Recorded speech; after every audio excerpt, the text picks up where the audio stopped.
C'est pour votre bien, répond à toutes vos questions liées à l'immobilier. Aujourd'hui, on s'intéresse à notre porte-monnaie. Peter Oscarson, bonjour. Bonjour Andrea. Le porte-monnaie est bien garni aujourd'hui?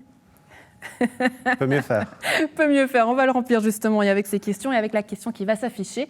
Quel financement pour l'achat d'un bien immobilier? En 3 mots, qu'est-ce qu'il faut pour pouvoir acheter? L'accession à la propriété n'est pas facile. Chez nous, nous avons que 37% de propriétaires. Pour un des pays les plus riches du monde, c'est notre système qui le veut.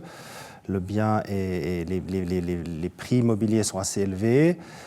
Il faut toujours, dans les grandes lignes, avoir 25% de fonds propres. La banque vous demandera 20%, il y a 5% de frais d'achat. Donc ça, c'est la base.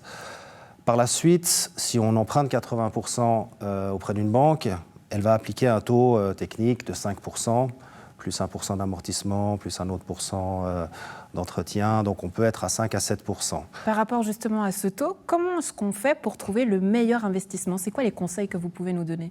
Le meilleur investissement ou le meilleur... Le meilleur taux.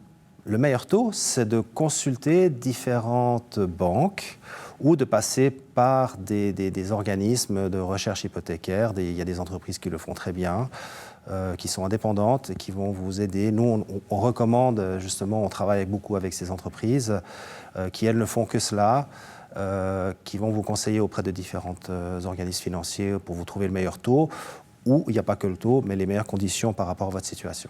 On a encore cette image qu'il faut un gros compte en banque pour pouvoir acheter. Est-ce que c'est vrai?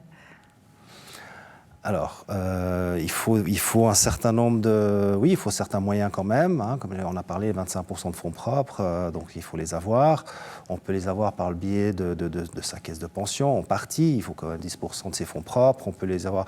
Donc, on essaye, les gens arrivent à se débrouiller, ou soit avoir de l'argent propre, ou par le biais de la famille ou autre. Mais effectivement, c'est pas facile toujours. À l'inverse, quels sont les rendements justement qu'on peut gagner à la suite d'un achat d'un bien immobilier?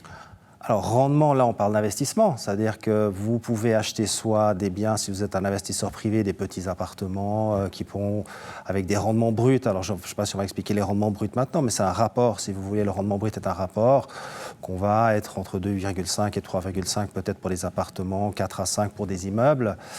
Ce qui n'est évidemment pas des rendements sur fonds propres. Mais bon, je ne sais pas, je pourrais expliquer ça plus en détail au moment voulu. Dans un prochain épisode, justement, on s'intéressera peut-être à ces questions de rendement.